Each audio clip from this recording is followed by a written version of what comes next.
That's the problem with black on beat. Black on beat. That's why I don't shop black on beat.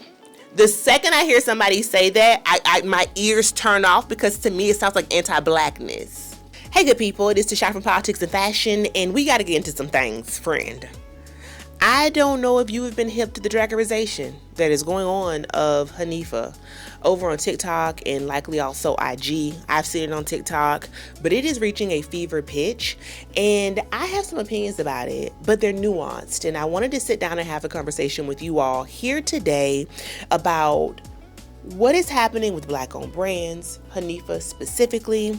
How do we hold brands accountable without dogpiling? What should our expectations be? And most importantly, how do we move forward? If that sounds good to you, just keep watching. Now, I should say that I am an attorney by training, and I'm also an activist. I care deeply about the world and about social justice causes. And so a lot of what you're going to hear me talk about today is going to also be filtered through that lens, as well as a fashion lover. And I'm going to start by first telling you who Hanifa is, in case you don't know.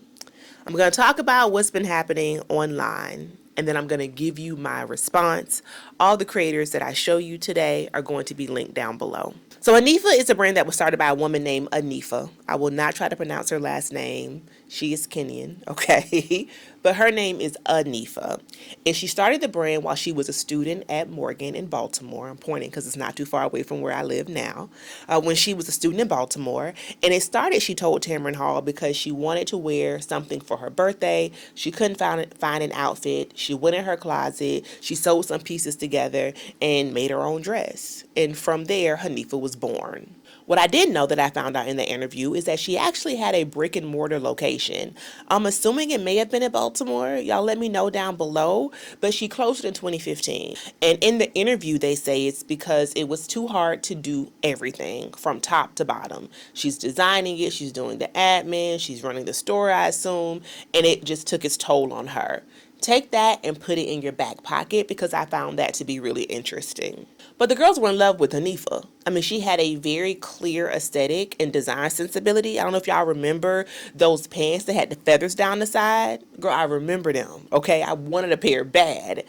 And the girls were like, you gotta come back. We need Hanifa in our lives. Fantasia even wore one of her two pieces. I mean, she was on the map. And she said that after a year, she decided to relaunch. One of the best decisions she ever made, because in 2016 and beyond, the brand began to skyrocket, including in 2020, when she became the first fashion label, the first, no, we don't care what the girls say, the first label to ever do a virtual fashion show during the pandemic. Black women are innovators, I'm just saying. Okay, couldn't leave our home. She said, oh, I got something for you. And it attracted so much press to her. And also at this time, her social media presence and her marketing online is also skyrocketing. So y'all might remember that long cardigan that was like down to the ankle that you could also wear as a dress, and it had the cuff sleeves and it was in bright colors and it tied around the waist. I think she may still make that cardigan to this day. Seminal moments in Black fashion. Okay, seminal moment for the girls.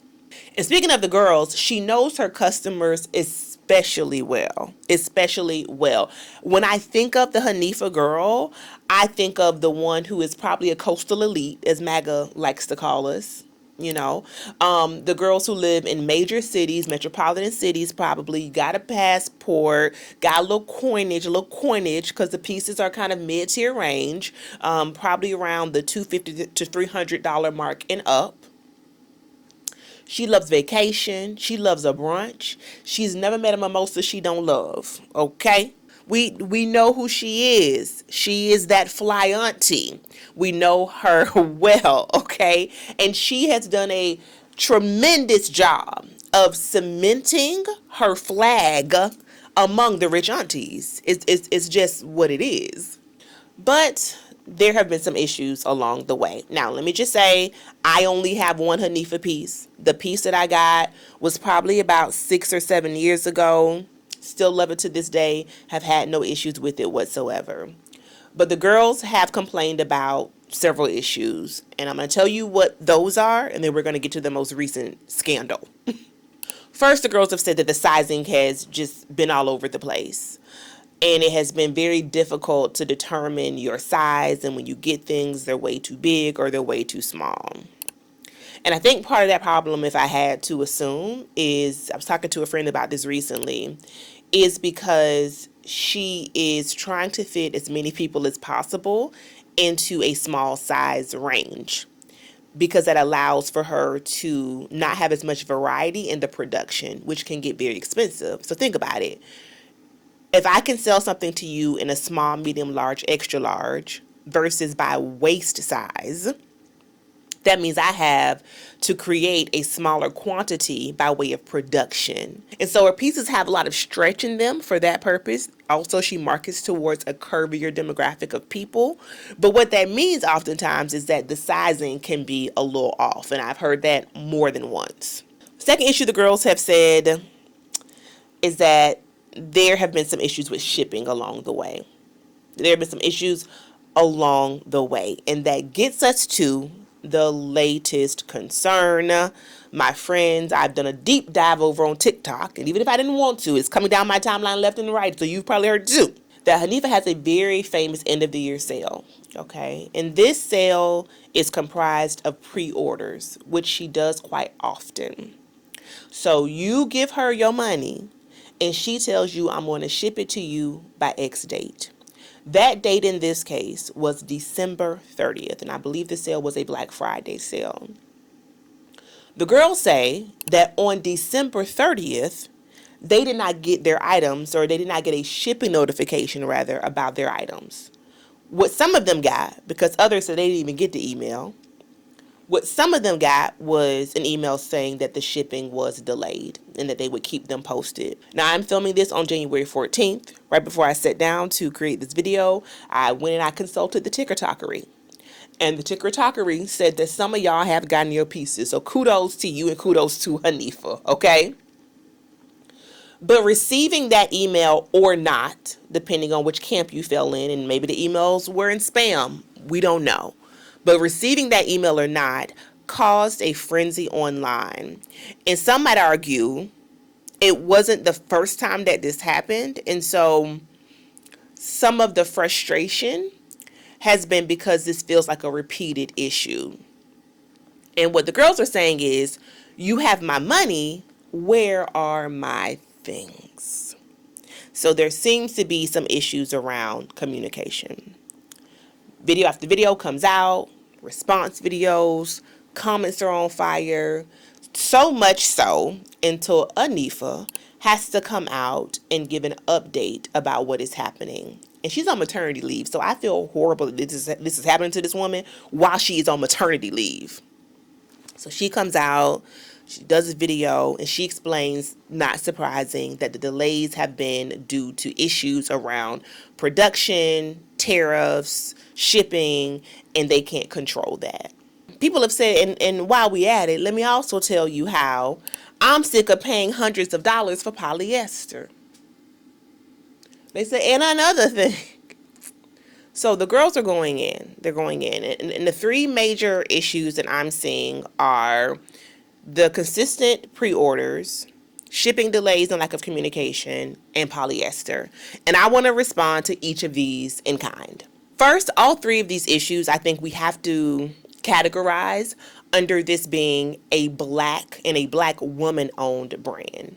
And we already know the disparities around us being able to have access to capital to run our businesses. And by capital, I mean investors or bank loans. Too often we are financing our businesses ourselves. And that goes back to the point where she had to close her first store. We don't have access to the same staffing. And by staffing, I mean having the right people at the table early on to help avoid issues and problems like this. And so there's a really good creator who works in corporate comms who kind of broke down this issue from her vantage point. I'll link her video down below because I thought it was excellent. And so having a strong comms team outside of social media at the beginning, we don't always have access to. We don't have access to the same level of administrative teams and folks who have those soft and hard skills to really run a business. And then don't get me started on raw materials and how much it costs to actually produce anything, but especially high quality clothing. I mean, she calls herself a global luxury brand. Do you know how hard it is to create something that from the beginning to end is going to be a luxurious experience? Even the packaging costs money. It is a huge investment. And I'm not saying all of these things to make excuses, but what I am saying is grace is in order, because we are doing twice as much as them with half of the amount of resources. That is just the Black experience in this world, period. And I cannot be convinced otherwise. So that is the umbrella that, once again, we have to situate this conversation under. And I am never going to advocate for us ignoring that, because those are structural issues and evidence of structural racism and structural misogynoir at that. We just very simply have less opportunities and also less resources. And the resource here being the knowledge of how to run a business effectively, efficiently, and one that is customer first. But constructive feedback and accountability makes us all better. And there's just no two ways about that. So what I just said is not an excuse. It is an asterisk. It is a footnote. Once again, it is the container that holds the conversation. But the conversation has to also include accountability. So number one, here's where I agree with the creators. The comms issues, the issue of being notified on the day my garment should ship, that it is being delayed, is unacceptable, because any brand knows that before the day that it's supposed to ship. A manufacturing delay, it's no way they didn't know that beforehand. Number two, let's get to the pre-orders. I also understand this frustration, but listen, we have to also hold ourselves accountable, because if this continues to happen and pre-orders are part of the problem, why are we still shopping? Why is there still a frenzy? Because the first time my pre-order was delayed, baby, the way my patience is set up, no, I'm good. I'm going to order the thing that's in stock, or you can't have my money. So why the consistent pre-orders? As I mentioned, that goes back to what I'm going to assume to be a lack of capital or investment. And so what she seems to be doing is using the money that we give her when we buy, let's say, this notebook, to then flip that into purchasing the number of notebooks that we have bought from her. So she's only producing the number that we buy, which sounds like a great strategy from a business standpoint. It prevents waste. It ensures that, you are producing the exact number. You're not wasting resources, etc. You're not having to have a huge big sale because you've overbought XYZ size, whatever the issue may be. But that only works when you're able to control all of the variables. And during this time, when MAGA is in office and these crazy tariffs, it's impossible to do. So the pre-orders, if I was in this position, I would say I'm done with pre-orders. That's just my personal opinion. And the sizing and fit, I also agree there. I agree there. And I'm not going to go deep into this. Again, I only have one Hanifa piece, and so I cannot speak from personal experience. But from what I have heard, if this continues to be an issue, we also need to figure out a way to solve that. Now, here's where I disagree with what has been coming out. Number one, the frustrations around it being polyester. And y'all know I'm a fabric snob. You know that. And not necessarily about Hanifa, but other Black woman-owned brands I have had this criticism of, just to be honest. And I have pieces from Hanifa, Rendall, and Fumi the Label. And I have had that concern before. But I quickly talk myself out of it, because what I recognize is these are some very design-forward brands. And to give us this level of design in a natural fabric, whether it be silk, wool, or otherwise, these garments would be 2-3 times the price. And just because something is polyester does not mean that it actually is not still well and thoughtfully made. Now, is it going to be necessarily the most sustainable piece? Maybe not. But Is it heavy? Is my Hanifa piece, is my Fumi the label piece actually made from like a well-made, a knitted form of polyester? Absolutely. And there have been creators who've kind of opined on this and gotten very specific about, these are custom polyester rolls of fabric, not what you get at Joann's Fabric. I don't know that to be true or not, so I'm not gonna opine there. I think I have to have a different level of expertise. But I don't get the pieces, even if they are polyester, and think to myself, this is poorly made. I just don't feel that way. And the second thing I don't agree with is what seems to be, and not everything that I've seen falls into this category, but for some of us, what seems to be an oversized level of frustration. Again, I've already saw people are getting their items. It was supposed to ship on December 30th. She told y'all there was going to be delays. December the 15th, people have their things in their hand. That's not the most egregious delay that we've ever seen, okay? And so I want people to right size their frustration, if I'm being completely honest. I do. Because some of the people who are the most vocal about this issue are shopping at Target. Back in Target. Partnering with Target. Done took a Target check.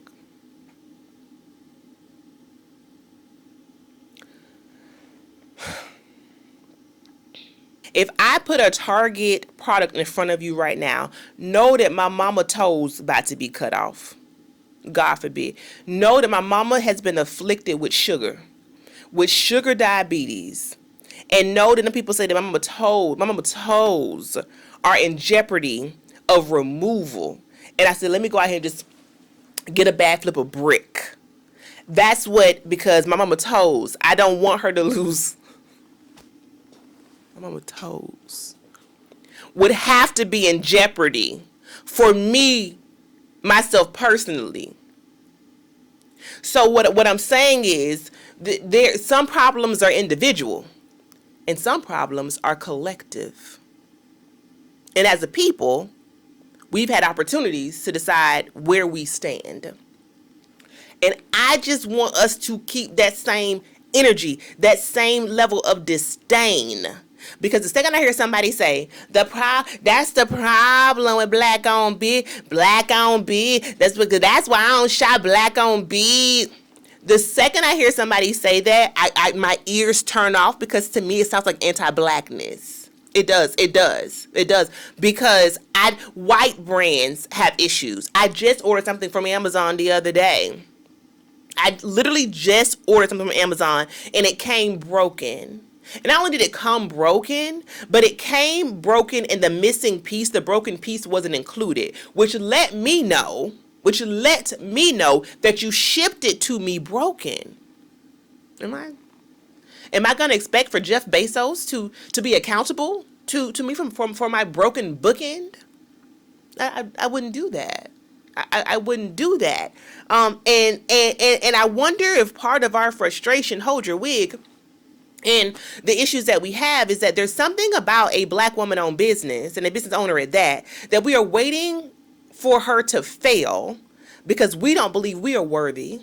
And if I can't do it and you look like me, I know you can't do it. So what that means is I am always side-eyeing you. Like, I'm going to support, I got my thing. But I'm always side-eyeing you. In the back of my mind, I am expecting something that is inferior. And when you mess up and you demonstrate that, I say, gotcha. But honestly, in my opinion, that is a reflection upon us and our expectation, right? If you are waiting on someone to fail because they look like you, my God, that is bananas. So you were more comfortable with giving the white brand, the white corporate brand, the white mega $1 million brand a pass than you are the black-owned brand? And I'm not saying the black-owned brand should not be held accountable.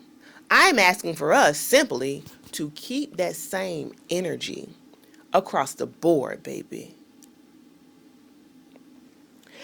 I'm not sure that we are. I think, again, there is some level.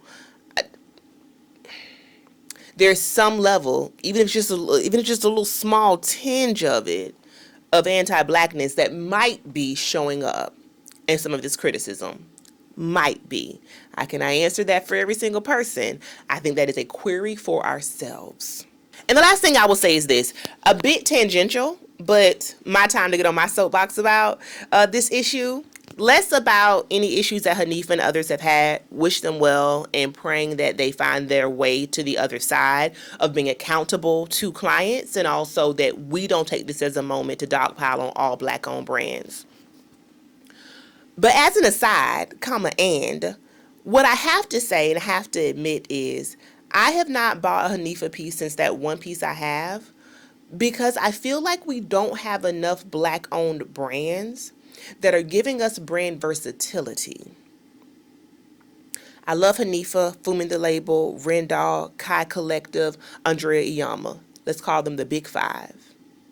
I love them all. But what I can say is they make a lot of resort wear, special occasion clothing, and statement pieces. I live in the Washington, D.C. metro. I wish I was in Miami with Monroe frolicking on the beach right now, baby. I wish I was down at events weekly, or at least bi-weekly, girl. Like Andre Leon Talley said, the girls need clothes. Like I wish that was my lifestyle, but it's not. And 2 out of the 3 garments I have, I bought them because of New York Fashion Week. One while I was at New York Fashion Week. You see what I'm saying? And all 3 have gotten worn once, maybe twice. Now, if you live a lifestyle where you are at events, you are on the beach, your life is a vacation, that is different. But it seems to me that the Big Five have been very, very adept at marketing. Again, they have niched down. They know their clients and their audience well. They have been very good at creating Instagram-worthy outfits. They have created wanderlust. They have made us want to sit at the table. That is a feat in the day and age of so much online noise. But what I would love to also see are people who are doing some bust-down tailoring. Where are the high-waisted, wide-leg pants, baby? Where are the blazers? Where is the suiting? Where is the interchangeability? Where is the outfit that I can wear from day to night? Where are the Black-owned brands who are doing that and doing it well? I think The Chemist is someone who I would lift up here, and maybe some of Cap Hill's or Cape Phil, I don't know how you pronounce it, of her pieces. But who else? Who else is out there? And if I'm missing some, please do us a big favor and put their names down in the comments, because we need to know. Because I would love for us to go into this year of having greater diversity and not feeling beholden only to Hanifa. There are other Black-owned brands out there for sure, but also where are the Black-owned brands that are making clothing that is interchangeable and versatile and that reflects our day-to-day lives. And those are my thoughts about the whole debacle. Let me know yours down below. Also, were you affected by the shipping delays? What's your opinion if you've been personally affected? You come to the front of the class, because we got to hear from you first. Thank you so much for watching. Subscribe if you are not already subscribed, and I will see you good people next time. Peace.